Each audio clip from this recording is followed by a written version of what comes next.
Hello, and welcome to another episode of Autism Corner. My name is Will Urbano, and I'm your host.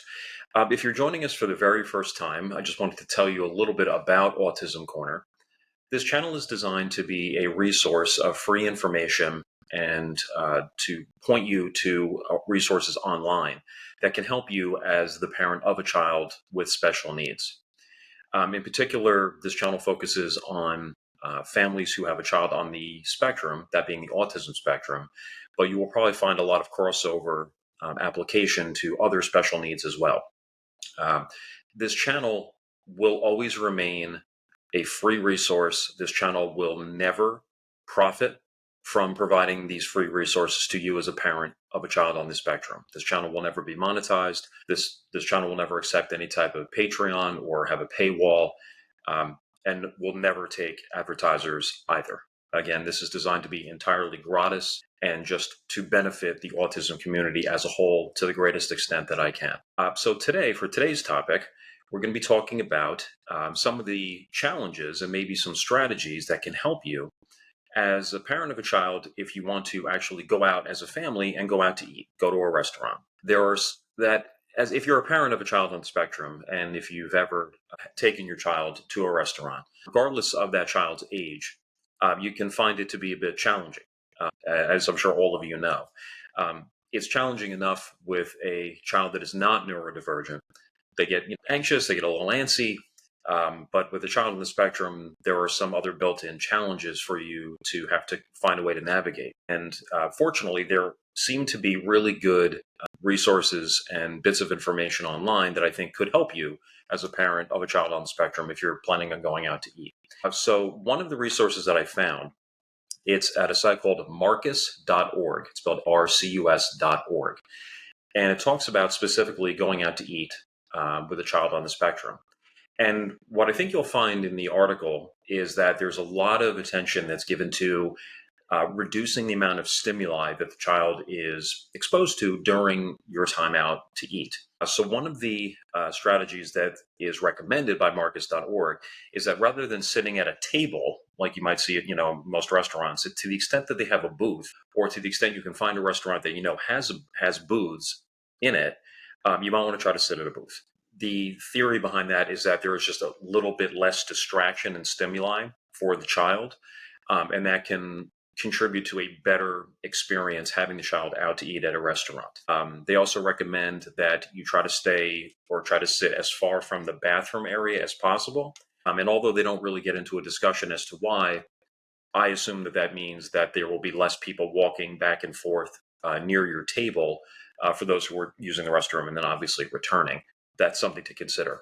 One of the strategies that Marcus.org recommends is that you bring the child's preferred foods to the restaurant. Now, obviously, you might want to just get advance approval from the restaurant before you go there and bring food in that's being eaten that is not being served by them. Some restaurants could understandably be uncomfortable with that, but probably if you reach out and just explain the situation, they will probably be grateful that you're trying to contribute to a good restaurant experience for your entire family and by extension, other patrons in the restaurant. So I would recommend just calling ahead and discussing that issue with them, with the manager. The idea about that is not only so that your child eats foods that he or she prefers to eat, but that it will reduce the possibility of disruptive behavior in the restaurant.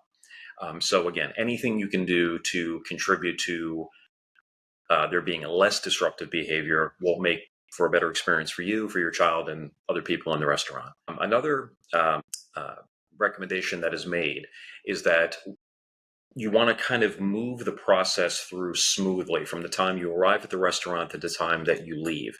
So one of the strategies that is, so there's not large gaps of time in between certain parts of the meal. So for example, they recommend strongly that when your entrees arrive, that at that time you ask for the check, because the idea is that once the child or the family is done eating, you don't want to have to spend a lot of time waiting around, waiting for the check, then waiting for the check to be for you to pay the check and to be have a receipt brought back to you. Again, anything you can do to have a smooth, continuous experience at the restaurant will lead to perhaps less disruptive behavior, less tantrums, and again, make for a better experience for you as a family going out to eat.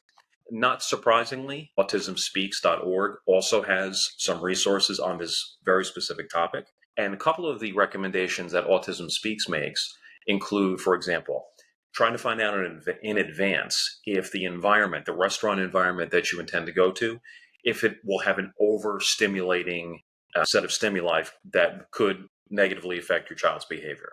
You might want to consider whether you or your family has been there before with your child who happens to be on the spectrum and how that child has handled that experience. You want to also consider how long it's going to wait for you to, how long you're going to have to wait to get a table. So, obviously, if you're going out on a weekend, you're probably going to have to wait a little bit longer, even if you have reservations. But that wait time can contribute to disruptive behavior in your child. So, one of the things that is recommended just generally is that during the time that you're waiting, to the extent that you can take your child for a walk while you're waiting for your table to be ready, probably a good idea. It kind of distracts from the wait time, and to the extent there's any disruptive behavior, it won't be happening in line or in the lobby area where everyone's just waiting for a table. Another thing that perhaps you could do in advance just to kind of prepare yourself and really prepare the experience as best you can for your child is you might want to take a look at the restaurant's menu before you even go. And that way you can get a sense of what is there, whether your child is likely to eat what is being served at the restaurant, and you can make some plans about what you're going to order as well. And to the extent that you can, make a reservation so that there is as much of a seamless transition between arriving at the restaurant, going inside the restaurant, sitting down at your booth, preferably as opposed to just a regular table. To the extent you can make a reservation, so much the better. That will also assist you with requesting a booth in advance rather than perhaps having a reservation, but then having to wait for a booth to become available. So just some tidbits that might be very helpful to you. But what I would recommend is for a little bit more in-depth reading on your part, please go ahead and check out marcus.org. Again, it's marcus.org. And of course, autismspeaks.org on the subject of dining out or going out to eat with your family and your child on the spectrum. So that's it for today. Again, my name is Will Urbano. This is Autism Corner. If you like what you've seen today or you like any of the other videos that are on the channel, the only thing that I would ask is that you subscribe to the channel and then turn on notifications to get notice of new videos that are being posted consistently. That to the extent also that you might find what you've heard today or in any other videos here useful to anyone else, I would just ask that you possibly share that. Share the links to anyone who you think might be able to benefit from getting this information that might help them in their own family life with their child with special needs. So until next time, thank you again, and we hope to have you back very soon. Take care.